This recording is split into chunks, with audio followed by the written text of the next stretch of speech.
Hoy vengo a daros la información sobre aquellos consejos y recomendaciones que tenemos que tener en cuenta cuando llevamos una inmovilización, bien sea tipo vendaje o bien sea tipo yeso.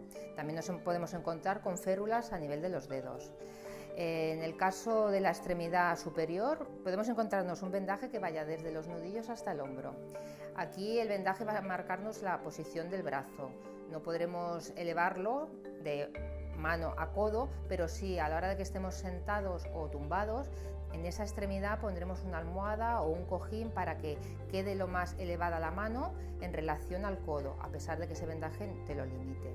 Por otro lado, nos podemos encontrar un vendaje que vaya desde los nudillos hasta el codo. Aquí sí que es importante que la mano esté más elevada que el codo. Para ello podremos utilizar a la hora de movilizarnos durante el día un cabestrillo. Importante en este tipo de inmovilización que la mano, aparte de tenerla más elevada, los dedos que quedan libres los movilicemos. Si en este vendaje va asociada una férula en el dedo que va inmovilizado no podremos moverlo, pero sí el resto. Otra cosa muy importante son los anillos. Siempre una inmovilización de cualquier, tanto extremidad inferior como superior, nos va a producir un mínimo pequeño edema. Ese edema, si llevamos un anillo, puede aumentar. Importante no colocarlos. Al igual que si llevamos las uñas pintadas, en el caso de un esmalte normal, este sí que se quitará en la consulta con acetona y tampoco se pintarán en casa, porque de esta manera se puede ver la coloración de las uñas y esto nos está indicando la circulación de esa extremidad, ¿vale? En el caso de que esas uñas o esos dedos cogen una tonación azulada, eso implica que la circulación en ese brazo está comprometida. Importante que vayamos a un profesional que revise ese vendaje. De cara a la extremidad inferior podemos salir con un vendaje de venda o con un yeso. En el caso de yeso es muy importante que no se apoye esa extremidad hasta las 48 horas.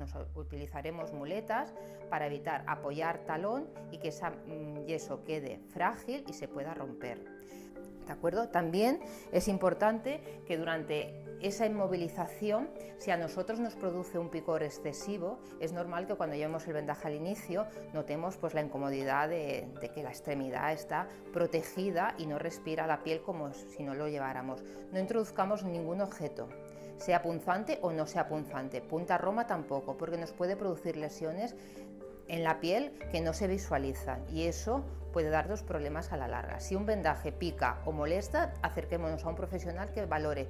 A la hora de ducharnos es importante protegerlo con bolsas de plástico, siempre por encima de donde acaba el vendaje para evitar que se filtre el agua, o también en las ortopedias venden unas fundas especiales para ese uso, para las duchas. Ahora que vamos de cara al verano y que la gente va a las piscinas, a la playa, dos recomendaciones.